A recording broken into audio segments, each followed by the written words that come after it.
भुलेश्वर शिल्पकलेचा एक अद्भुत नमुना। देवगिरीच्या यादवांच्या काळातील 13व्या शतकातील महादेवाचे सुंदर मंदिर, हेमाडपंथी आणि मराठा वास्तुकलेचा उत्तम नमुना।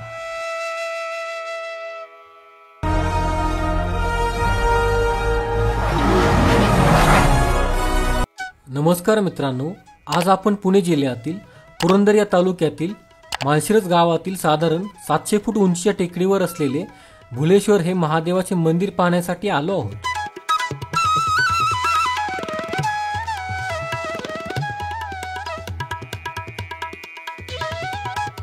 हे जे आपल्याला किल्ल्याच्या बुरुजाचे अवशेष दिसत आहेत तोच आहे दौलत मंगळगड। विजापूरचा सरदार मोरार जगदेव याने हा किल्ला या डोंगरावर बांधलेला होता। आता आपण मंदिरा शेजारी पार्किंग मध्ये आलो आहोत। या ठिकाणी गाडी लावून मंदिराकडे चाललो आहोत। यात्रा सोडून इतर दिवशी आपल्या सर्वांच्या गाड्या या ठिकाणी पोहोचतात। या फलकावर पुरातत्व विभागाची माहिती दिलेली आहे। ही माहिती आपण व्हिडिओ थांबवून वाचू शकता। हे मंदिर 1958 मध्ये संरक्षित करण्यात आले।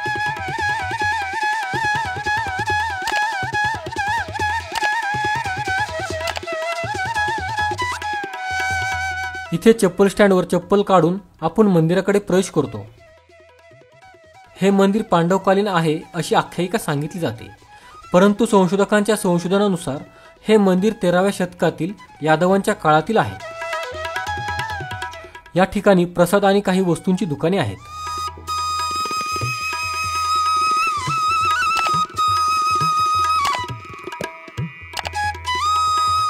हे आपल्याला एक शिल्प दिसत आहे, याची नासधूस केलेली दिसते।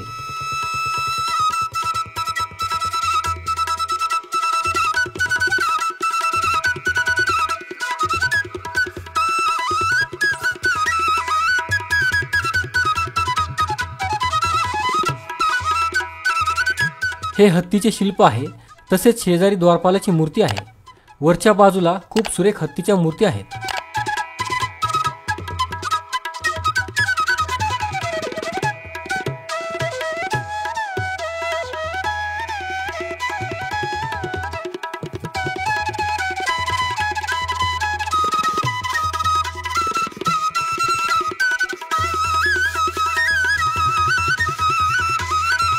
मित्रांनो, हे आहे भुलेश्वर मंदिर।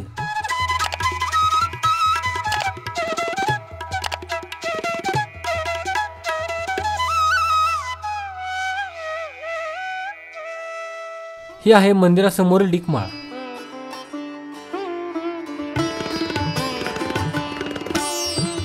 ही भव्य घंटा मंदिराच्या समोरच आहे।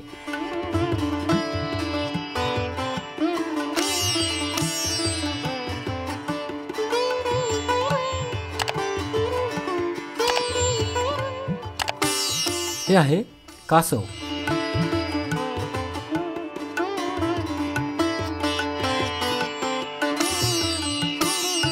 हा मंदिराच्या समोरील पायरीचा दगड आहे। यावर नक्षी आणि काही शिल्पे कोरलेली आहेत। याबद्दलची माहिती तुम्हाला असेल तर कमेंट्स मध्ये नक्की लिहा। आता आपण मंदिराच्या बाहेरील मंडपात प्रवेश केला आहे। या ठिकाणी दोन्ही बाजूला प्रवेशद्वार आहेत।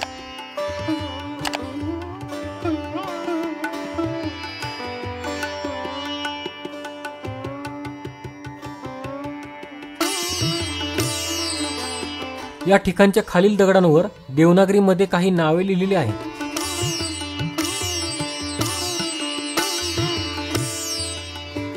हे मंदिराचे खालच्या बाजूचे एक प्रवेशद्वार आहे। यावर खूप छान नक्षीकाम केलेले आहे।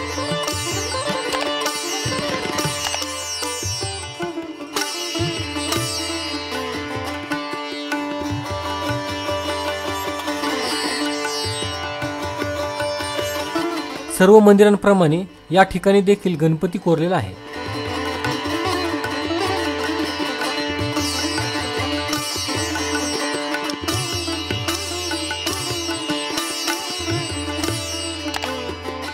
या द्वारातून आत गेल्यावर समोर हनुमानाची मूर्ती दिसते। तिच्या दोन्ही बाजूंनी वर जाण्यासाठी जिना आहे, कारण हे मंदिर एक मजला वरच्या बाजूला आहे।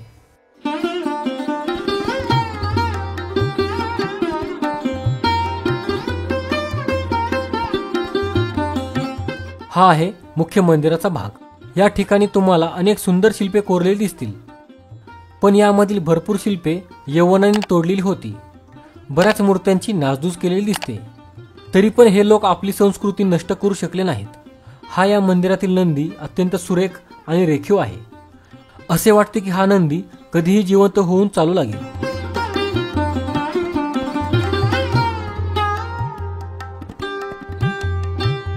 या नंदीच्या पाठीवर सुरेख घंट्यांची झालर कोरलेली आहे।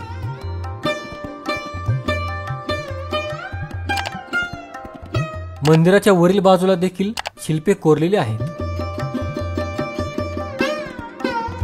या ठिकाणी युद्धाचा प्रसंग दाखवलेला आहे।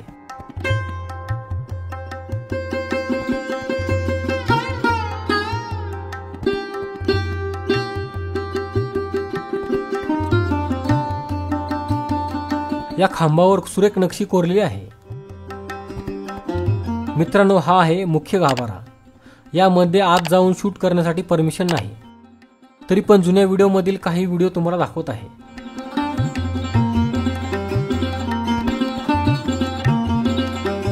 हर हर महादेव, जय शंभो शंकरा।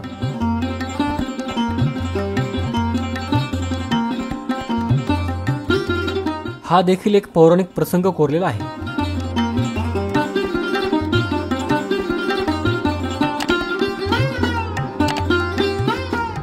हा मंदिराचा प्रदक्षिणा मार्ग आहे।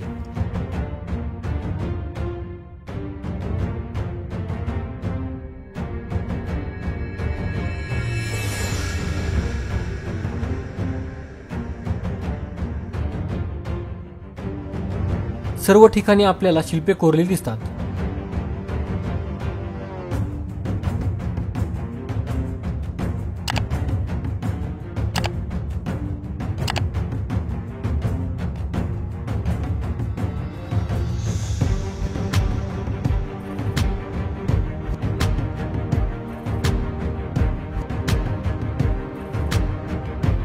इथे मागील बाजूला एक छोटी खोली आहे। यामध्ये महादेवाची पिंड स्थापन केलेली आहे।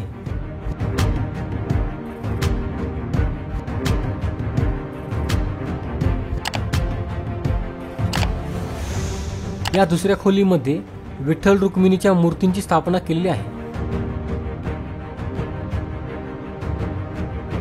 या एका खोलीच्या आतील बाजूला माशांची तसेच पक्ष्यांची शिल्पे आहेत।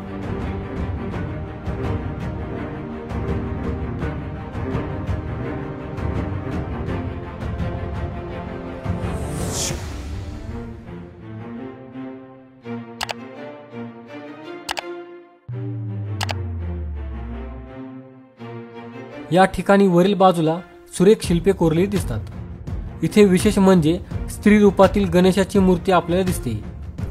अशी युनिक गणेशाची मूर्ती इतरत्र दिसत नाही।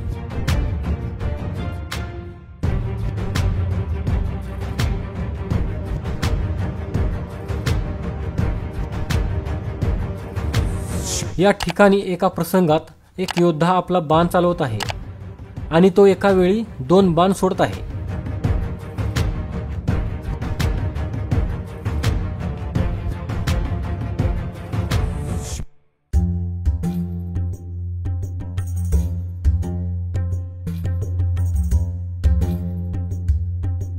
या दुसऱ्या शिल्पात या योद्ध्यांनी एका वेळी 4 बाण सोडलेले आहेत।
या ठिकाणी खाली आनंद आश्रम आहे.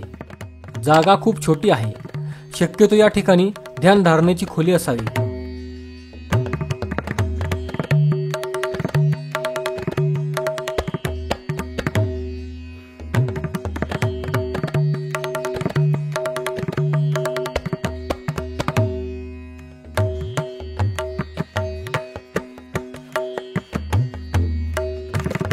तर मित्रांनो, कसे वाटले तुम्हाला हे मंदिर? आवडले असल्यास कमेंट्समध्ये नक्की लिहा. हर हर महादेव. धन्यवाद.